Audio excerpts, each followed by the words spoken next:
Sebagai umat terbaik, lulusan madrasah Ramadan, kita tidak hanya dituntut untuk menjadi pelopor dakwah tauhid di atas muka bumi ini, namun juga harus mampu mewujudkan patron keteladanan untuk menjadi saksi dan penentu jalannya kehidupan sesuai mandat kekhalifahan dari Allah Ta'ala. Tidak ada kemajuan bagi suatu bangsa, tidak ada kemakmuran bagi sebuah bangsa kalau tidak ada pemimpin yang adil. Pemimpin yang adil adalah kunci keberhasilan sebuah bangsa. Siapkanlah untuk menghadapi mereka, musuh-musuh kalian. Kekuatan apa saja yang kalian sanggup untuk menakut-nakuti musuh-musuh Allah, untuk menggentarkan mereka supaya mereka tidak melanggar dan tidak mengangkangi kehormatan kaum muslimin. Itulah pesan dalam surah Al-Anfal ayat 60. Tapi sangat disayangkan, miris, kita mendapati umat ini ternyata dalam keadaan lemah, dalam keadaan tidak berdaya. Kita tidak mempersiapkan senjata kita. Kita tidak bisa membuat obat kita sendiri maupun makanan dan minuman. Sebaliknya, semua itu diimpor dari musuh-musuh kita yang nyata-nyata memerangi umat Islam, memerangi Allah dan Rasulnya sallallahu alaihi wasallam itu. Nauzubillah min dzalik. Assalamualaikum warahmatullahi wabarakatuh. Alhamdulillahi rabbil alamin. Asyhadu an la ilaha illallah wahdahu la syarika lah, wa asyhadu anna Muhammadan abduhu wa rasuluh wa safiyyuhu min khalqihi wa habibuh. Allahumma salli wa sallim wa barik ala nabiyyina Muhammad wa ala alihi wa ashabihi wa man tabi'ahu ila yaumil qiyamah. Amma ba'du fa ya ibadallah, usi nafsi wa iyyakum bi taqwallah wa ta'atihi la'allakum tuflihun. Qala Allah Ta'ala fi kitabihil karim, ya ayyuhalladzina amanu taqullaha haqqa tuqatih wa la tamutunna illa wa antum muslimun. Allahu akbar, Allahu akbar, Allahu akbar, walillahil hamd. Allah maha besar setiap kali bulan sabit muncul dan menjadi purnama. Allah maha besar setiap kali orang yang berpuasa berbuka. Allah maha besar setiap kali awan berkumpul dan menurunkan hujan. Allah maha besar setiap kali tumbuh-tumbuhan dan berbunga. Allah maha besar setiap kali umat muslim sedunia bergerak membela saudaranya di Palestina yang berjuang untuk melindungi kesucian Al-Aqsa dengan jiwa, raga, dan harta dan darahnya. Allah maha besar setiap kali gempuran Zionis Israel yang mengangkangi kehormatan darah, nyawa, dan harta setiap muslim di Gaza dan tepi barat Palestina.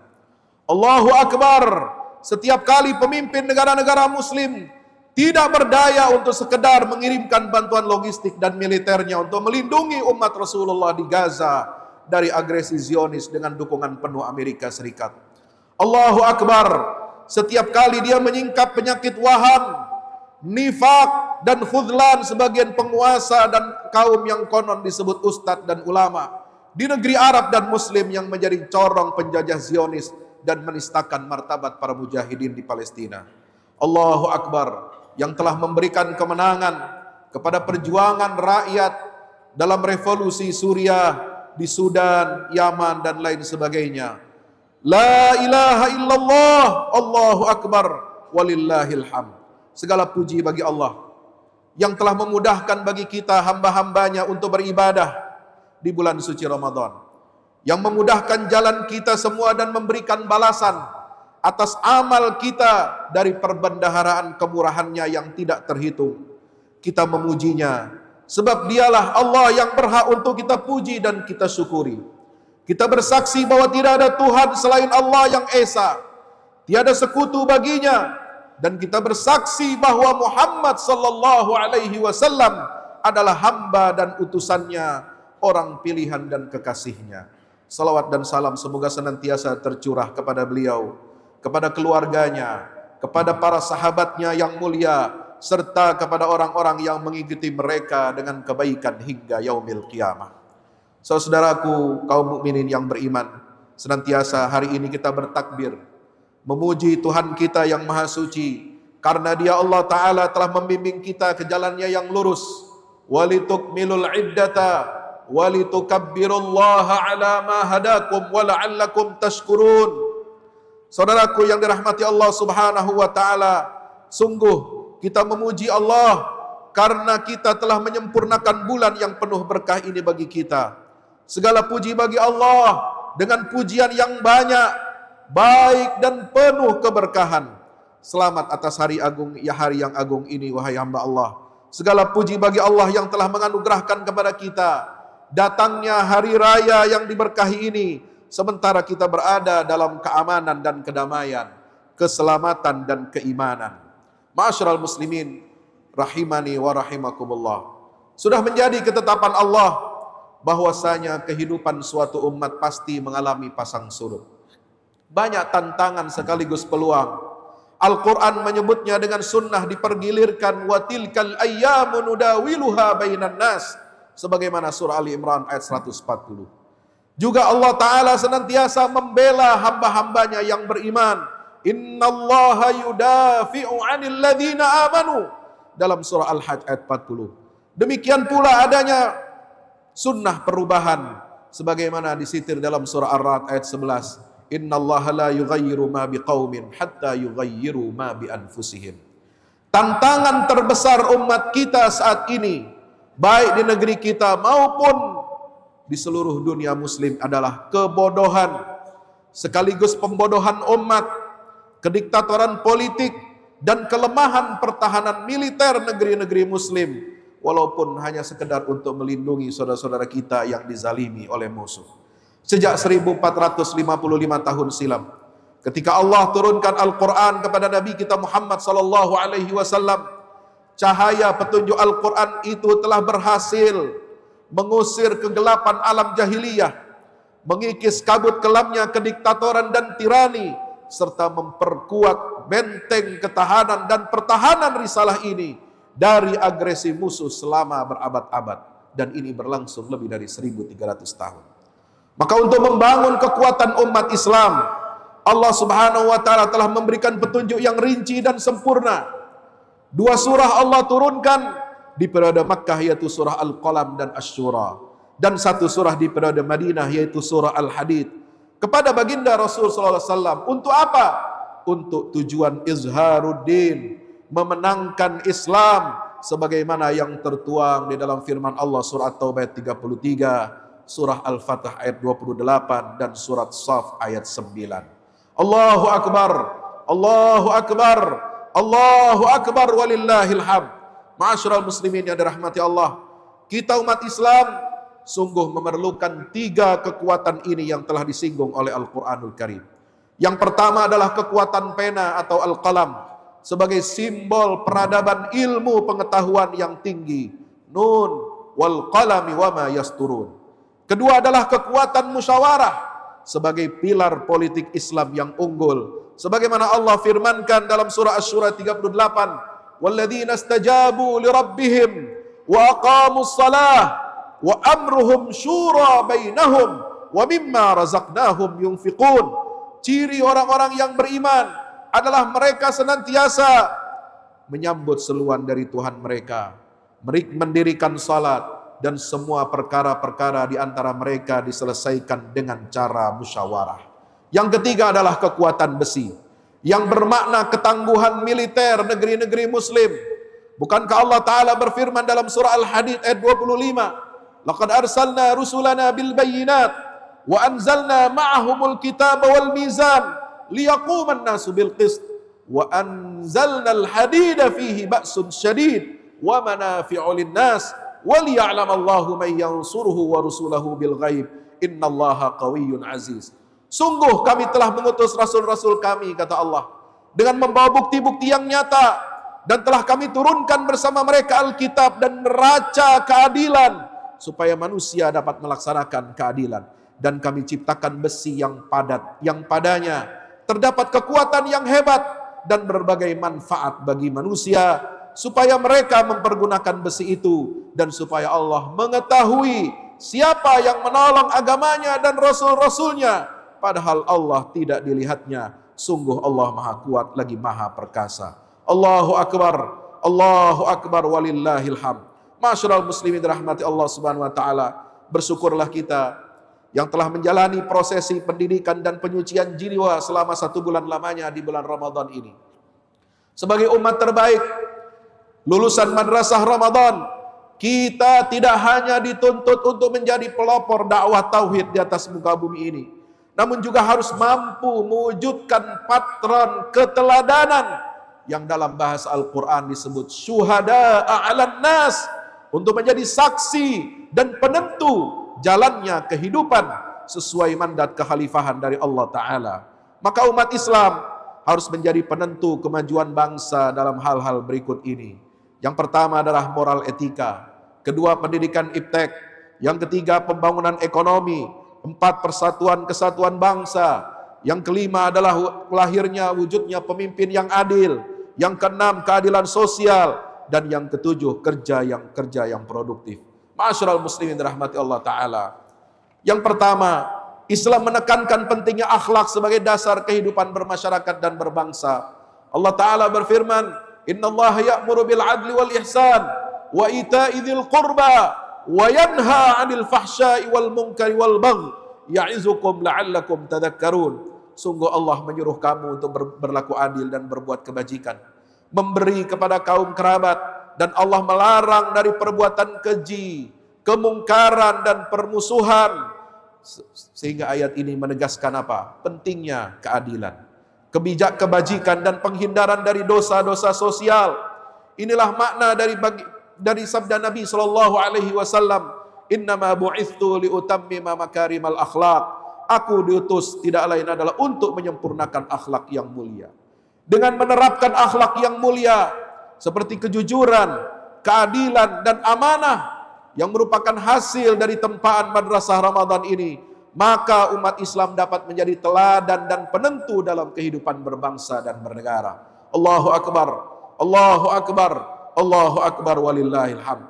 Yang kedua, Islam sangat memotivasi umatnya untuk menuntut ilmu sebagai kunci kemajuan. Bukankah ayat yang pertama Allah turunkan di bulan Ramadan kepada Nabi sallallahu alaihi wasallam adalah perintah untuk membaca. Iqra bismi rabbikal ladzi khalaq, khalaqal insana min 'alaq. Iqra wa rabbukal akram alladzi 'allama bil qalam, 'allamal insana ma lam ya'lam. Ayat ini menunjukkan bahwa membaca, menulis, belajar adalah fondasi utama dari peradaban muslim. Bukankah Nabi SAW bersabda, talabul ilmi faridatun ala kulli muslim. Menuntut ilmu itu wajib atas setiap muslim. Tapi kita lihat bahwa ternyata kualitas pendidikan kita umat Islam masih jauh terbelakang dan tertinggal dari umat-umat yang lain. Maka dengan pendidikan, umat Islam mestinya bisa berkontribusi pada pengembangan ilmu pengetahuan, teknologi dan peradaban yang unggul, bermanfaat bagi bangsa kita. Yang ketiga, hadirin masyarul muslimin rahmati Allah, Islam memiliki sistem ekonomi yang adil dan berkelanjutan. Allah Ta'ala berfirman, innallaha wa ahallallahu al-bai'a wa harrama riba. Allah telah menghalalkan jual beli dan mengharamkan riba. Ayat ini menunjukkan sebuah prinsip ekonomi Islam yang melarang riba dan mendorong transaksi yang halal. Maka umat Islam harus berperan dalam mengentaskan kemiskinan melalui zakat, infak dan sedekah, serta menciptakan peluang usaha yang sesuai dengan aturan syariat Islam. Masyarul muslimin yang dimuliakan Allah Subhanahu wa taala. Keempat, persatuan adalah kunci kemajuan suatu bangsa. Islam melarang kita dari perpecahan di antara umatnya. Sebab Allah Ta'ala berfirman, wa'tasimu bihablillahi jami'an wa la tafarraqu. Berpegang teguhlah kamu semuanya kepada tali agama Allah dan janganlah kamu bercerai-berai. Surah Ali Imran ayat 103. Ayat ini mengajarkan pentingnya persatuan di atas dasar tali agama Islam. Sebab Nabi sallallahu alaihi wasallam bersabda, al-mu'minu lil mu'mini kal bunyan yashuddu ba'duhu ba'dan. Seorang mukmin bagi mukmin yang lain itu seperti bangunan yang saling menguatkan. Maka umat Islam harus mengedepankan toleransi di antara sesama, persaudaraan di antara sesama, dan cinta tanah air untuk menjaga persatuan bangsa. Yang kelima, menghidupkan semangat kepemimpinan yang adil. Tidak ada kemajuan bagi suatu bangsa, tidak ada kemakmuran bagi sebuah bangsa kalau tidak ada pemimpin yang adil. Pemimpin yang adil adalah kunci keberhasilan sebuah bangsa. Sebab itulah pesan yang utama di dalam Al-Quran yang menjadi panglima bagi seluruh penguasa dan pemimpin di antara umat Islam adalah innallaha ya'murukum an tu'addul amanati ila ahliha wa idza hakamtum bainan nasi an tahkumu bil 'adl innallaha ni'ma ya'izukum bih innallaha kana sami'an basira. Sungguhnya Allah menyuruh kamu menyampaikan amanah kepada yang berhak menerimanya, dan apabila kamu menetapkan hukum di antara manusia, hendaklah kamu menetapkannya dengan adil. Ayat ini menekankan pentingnya keadilan dan amanah dalam kepemimpinan. Bahkan Nabi SAW menyebut golongan manusia yang pertama yang disebut oleh Nabi SAW, dia akan dilindungi di hari kiamat pada saat tidak ada naungan kecuali naungannya Allah Subhanahu wa ta'ala, adalah pemimpin yang adil, al-imamul adil fi zillihi yaumal qiyamah. Maka umat Islam wajib untuk mendorong lahirnya pemimpin yang amanah, pemimpin yang adil dan bertanggung jawab untuk memajukan bangsa dengan mekanisme amar ma'ruf dan nahi mungkar. Yang keenam, masyarakat muslimin rahmati Allah, Islam memberikan perhatian besar kepada kesejahteraan sosial. Allah Ta'ala berfirman, wa ta'awanu 'alal birri wat taqwa wa la ta'awanu 'alal itsmi wal 'udwan. Tolong menolonglah kamu dalam mengerjakan kebajikan dan takwa, dan jangan tolong menolong dalam berbuat dosa dan pelanggaran. Surah Al-Maidah ayat 2. Ayat ini mengajarkan kepada kita pentingnya kolaborasi, kerjasama untuk menyelesaikan masalah-masalah yang ada di tengah masyarakat kita. Bukankah Rasulullah SAW bersabda, tidak beriman seorang yang tidur dalam keadaan kenyang sementara tetangganya kelaparan. Maka umat Islam harus aktif dalam upaya mengentaskan kemiskinan, memberantas ketimpangan sosial, dan melindungi lingkungan hidup dari kerusakan. Yang ketujuh, bekerja keras adalah bagian dari ibadah dalam Islam. Semangat kerja yang produktif. Allah Ta'ala berfirman, wa qul i'malu fasayarallahu 'amalakum wa rasuluhu wal mu'minun wa saturadduna ila yaumil qiyamah.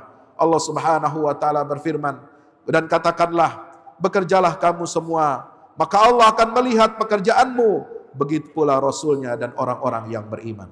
Maka ayat ini menekankan pentingnya kerja keras dan tanggung jawab. Dan Nabi SAW bersabda, innallaha yuhibbu idza amila ahadukum amalan an yutqinahu. Sungguh Allah mencintai hamba yang apabila dia bekerja dengan baik, dengan itqan, yang artinya tekun, profesional, amanah, dan tidak melanggar aturan-aturan. Maka umat Islam sudah seharusnya meningkatkan etos kerja, profesionalisme, dan inovasi untuk mendukung kemajuan bangsa. Masyaallah muslimin rahmati Allah Ta'ala, jika umat ini ingin mengembalikan kepemimpinannya, ingin kembali berkuasa di atas muka bumi, ingin mendapatkan kemuliaannya, persatuannya, kesaksiannya, dan keunggulannya, maka umat ini harus berpegang teguh kepada Al-Quranul Karim. Umat ini harus menjadikan Al-Quran sebagai sumber penerimaan, sebagai pedoman hidup dan jalan kebangkitan. Namun hal ini hanya dapat dilakukan jika umat kita memperbaiki metode mereka dalam berinteraksi dengan Al-Quran terlebih dahulu. Dengan cara yang pertama, menghindari pengabaian terhadap Al-Quran. Inilah yang disebut dengan istilah, ya Rabb, inna qaumi ittakhadhu hadzal Qur'ana mahjura. Banyak di antara kita yang mengabaikan Al-Quran, lebih mementingkan, lebih suka mendengarkan lagu-lagu yang tidak bermanfaat, lebih suka menonton film-film dan serial-serial yang merusak, yang saat ini sudah menjadi kebiasaan di tengah umat kita. Metode yang kedua adalah menghindari fokus berlebihan pada hafalan dan tilawah tanpa adanya tadabbur dan amal.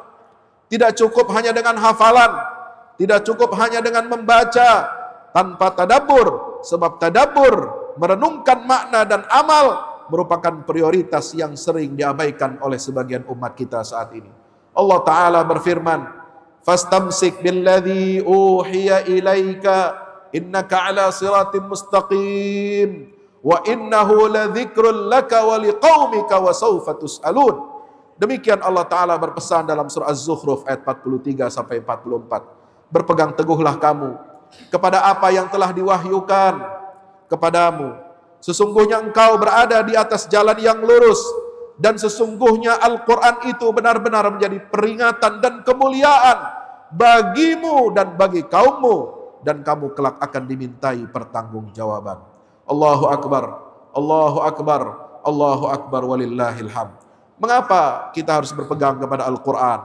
Karena Al-Quran memiliki kemampuan yang luar biasa untuk mengubah karakter kita. Sebab Allah Ta'ala berfirman, Innallaha la yughayyiru ma biqaumin hatta yughayyiru ma bi anfusihim. Sungguhnya Allah tidak akan mengubah keadaan satu kaum hingga mereka mengubah apa yang ada pada diri mereka sendiri. Maka untuk mengubah diri kita, mengubah mindset kita berdasarkan Al-Quran yang digambarkan oleh Allah sebagai imam, sebagai cahaya, sebagai syifa atau penyembuh, sebagai hudan, petunjuk dan nasihat mau'izah, maka kita perlu melakukan hal yang pertama, mentadabburi makna Al-Quran dan mengamalkannya. Hal ini sesuai dengan firman Allah Ta'ala, Kitabun anzalnahu ilaika mubarakun liyadabbaru ayatihi wa liyatadzakkara ulul albab. Kitab ini yang kami turunkan kepadamu wahai Muhammad penuh dengan keberkahan, supaya mereka memperhatikan ayat-ayatnya dan supaya orang-orang yang berfikir mendapatkan pelajaran. Wa hadza kitabun anzalnahu mubarakun fattabi'uhu wattaqu la'allakum turhamun.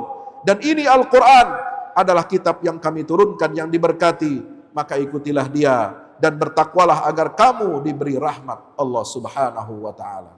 Ma'asyiral muslimin dirahmati Allah Ta'ala, kedua ayat ini menunjukkan bahwa Al-Quran diturunkan untuk direnungkan dan diamalkan, bukan hanya sekedar untuk dibaca dan dihafalkan.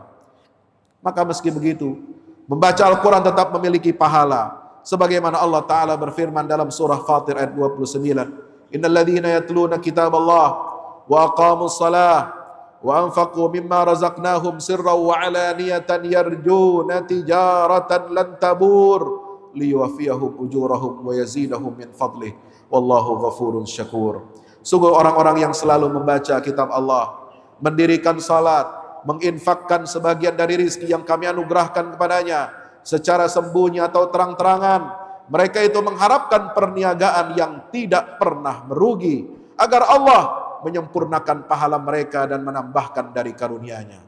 Ma'asyiral muslimin dirahmati Allah Subhanahu wa Ta'ala, yang kedua yang harus kita lakukan setelah kita memperbaiki mindset kita dengan Al-Quran adalah dengan cara perbaikan umat berbasis kepada Al-Quranul Karim. Imam Malik rahimahullah pernah berkata, lan yasluha akhiru hadhil ummati illa bima saluha bihi awwaluha. Tidak akan pernah menjadi baik akhir generasi daripada umat ini kecuali dengan apa yang menjadikan umat yang pertama itu telah menjadi baik. Kita adalah generasi akhir umat Islam, maka kita harus bercermin kepada generasi awal Islam, yaitu para sahabat Nabi kita Muhammad sallallahu alaihi wasallam. Mereka menerima Al-Quran secara bertahap, mereka pahami maknanya, mereka mengamalkannya, mereka tidak beranjak dari satu ayat sebelum memahami dan menerapkannya dalam kehidupan mereka.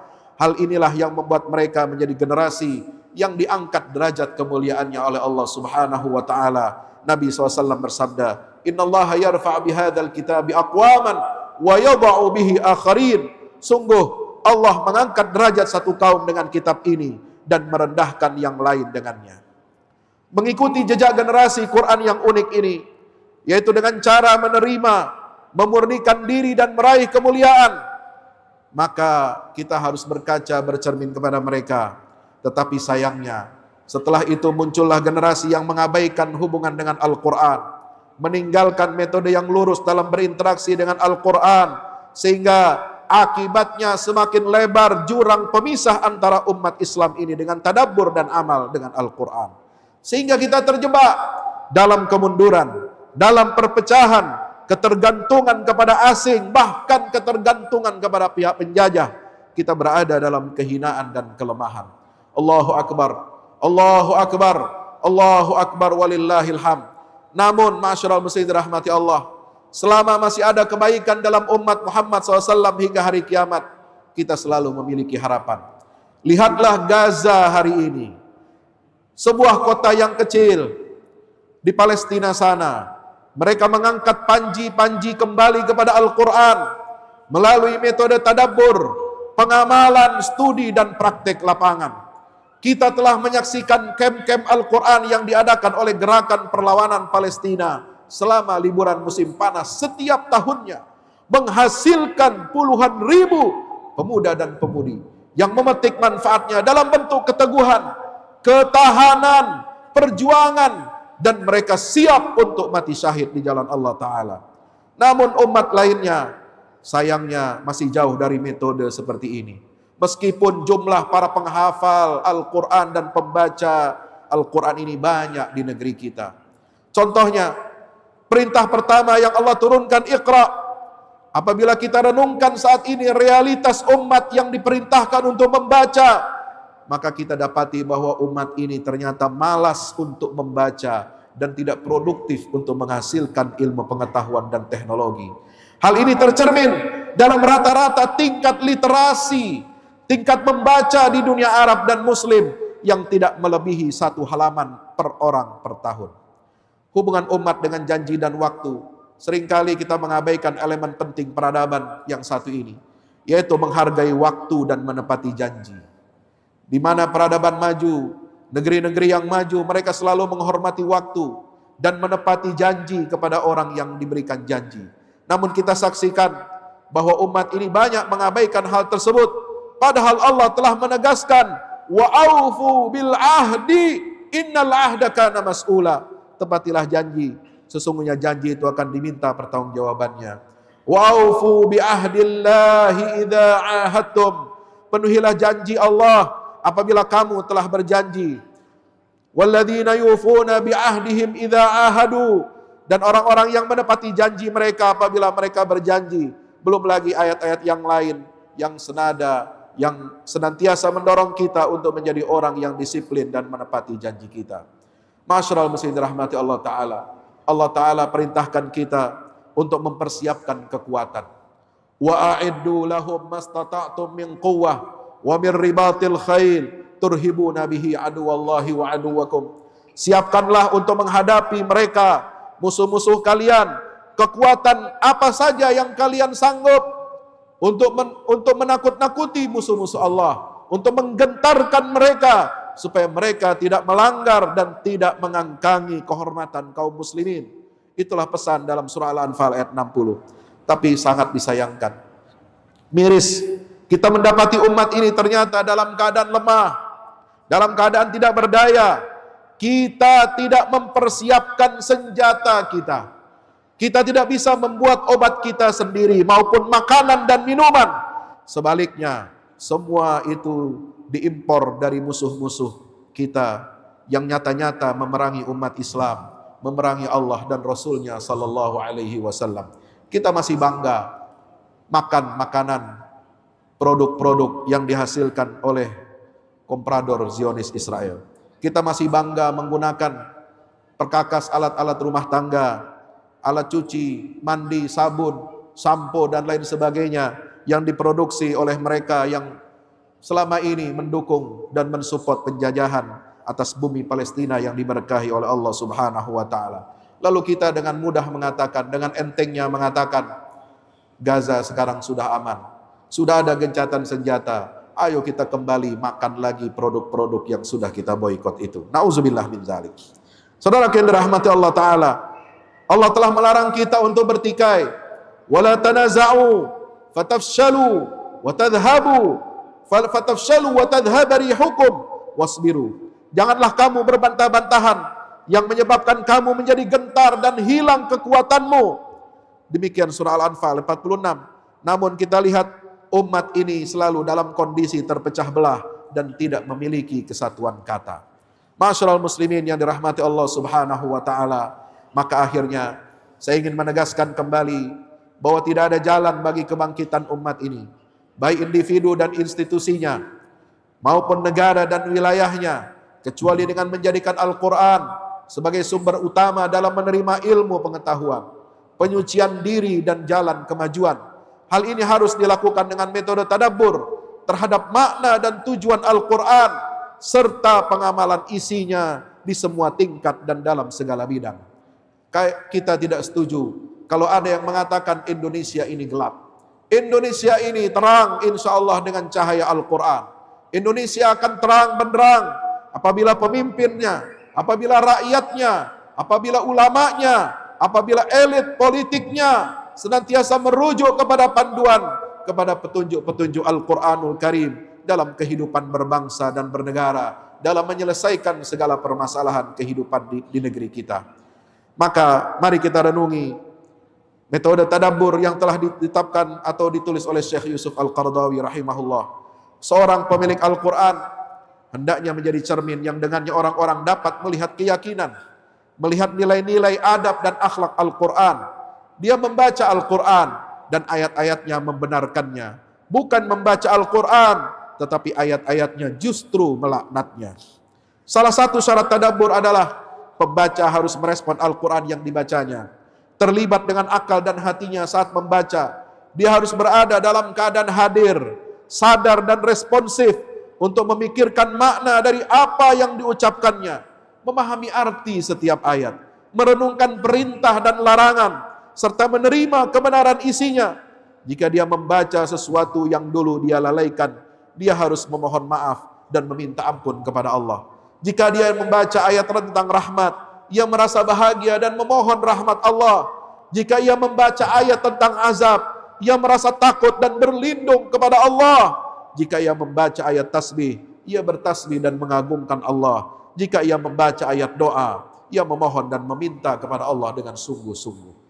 Ma'asyiral muslimin yang dimuliakan Allah Subhanahu wa taala. Mari di akhir khutbah yang singkat ini senantiasa kita bermohon kepada Allah Subhanahu wa taala. Di hari kemenangan ini, di hari kita berbuka puasa, kita bersyukur kepada Allah telah menyelesaikan ibadah kita di bulan Ramadan dan kita memasuki bulan Syawal. Mudah-mudahan kita dapat senantiasa meningkatkan kualitas amal ibadah kita di bulan Syawal ini dan bulan-bulan berikutnya.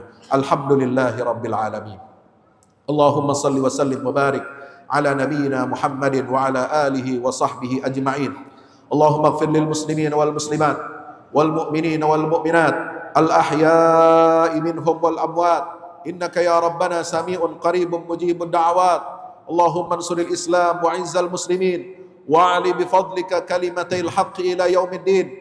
Allahumma ansur man nasara ad-din wa akhdhul man khadhala al-muslimin. Allahumma arinal haqqa haqqan warzuqna ittiba'ah wa arinal batila batilan warzuqna ijtinabah. Allahumma a'id alaina ramadhana awaman ba'da awam. Allahumma barik lana fi Ramadan. Allahumma barik lana fi Ramadan. Allahumma barik lana fi Ramadan. Allahumma la tada' lana dhanban illa ghafartah wa la hamman illa farajtah wa la daynan illa qadaitah wa la maridan illa shafaitah wa la mayitan illa rahimtah wa la hajatan min hawaijid dunya laka fiha ridha wa lana fiha salah illa qadaitaha wa yassartaha ya rabbal alamin. Rabbana taqabbal minna innaka antas samiul alim wa tub alaina innaka antat tawwabur rahim. Rabbana hab lana min azwajina wa dhurriyyatina qurrata a'yunin waj'alna lil muttaqina imama. Rabbana atina fid dunya hasanah wa fil akhirati hasanah wa qina adzaban nar wa adkhilna al jannata ma'al abrar ya aziz ya ghafar ya rabbal alamin. Wa sallallahu ala nabiyyina Muhammad wa ala alihi wa sahbihi wa baraka wa sallam. Allahu akbar, Allahu akbar, Allahu akbar walillahil hamd. Barakallahu li wa lakum. Selamat Hari Raya Idul Fitri 1 Syawal 1446 Hijriah.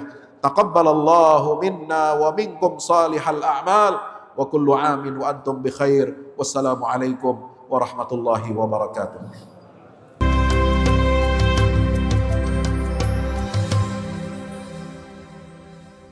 Assalamualaikum warahmatullahi wabarakatuh. Alhamdulillah kita udah selesai pengecoran rooftop ya. Itu apa?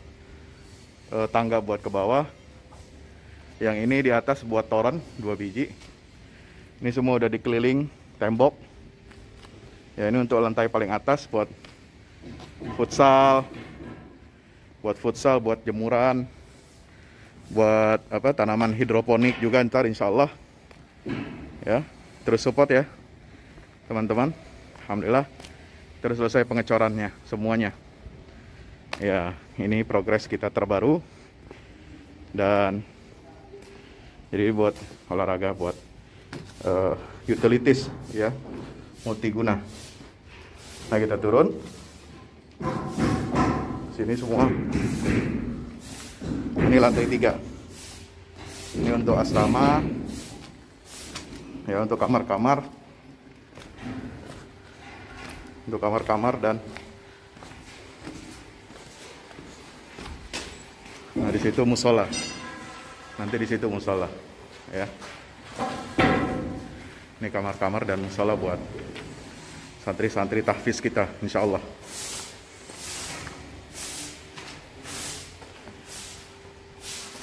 Nah, ini lantai 2 kita turun.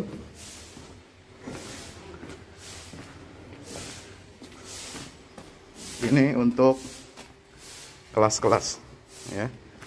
Kelas-kelas tahfidz, kelas-kelas tadabbur. Insya Allah mau udah jadi. Alhamdulillah ke dukungan antum semua. Nah, tinggal ke bawah di sini buat aula. Aula semua di sini ya. Mohon doanya terus. Mudah-mudahan berkah. Mudah-mudahan cepat jadi finishing. Kira-kira finishingnya ini butuh 1,5 M lagi ya. Mudah-mudahan. Al-Fatihah. Al-Fahmu Institute mempersembahkan serangkaian buku karya Ustadz Fahmi Salim LCMA. Buku pesan-pesan tauhid untuk negeri di masa pandemi. Buku mutiara ilmu-ilmu Al-Quran. Ada diskon 20% untuk buku tafsir sesat 58 esai kritis wacana Islam di Indonesia dan buku kritik terhadap studi Al-Quran kaum liberal. Anda dapat memesannya melalui layanan WhatsApp di nomor 0877 063 7192 dengan format pemesanan ketik nama, alamat lengkap, nomor handphone, dan jumlah buku yang diorder. Ongkos kirim di luar harga buku dan menyesuaikan wilayah dengan paket standar. Lampirkan juga bukti transfer Anda ke rekening BNI Syariah di 0631 748573. Tunggu apa lagi? Pesan sekarang.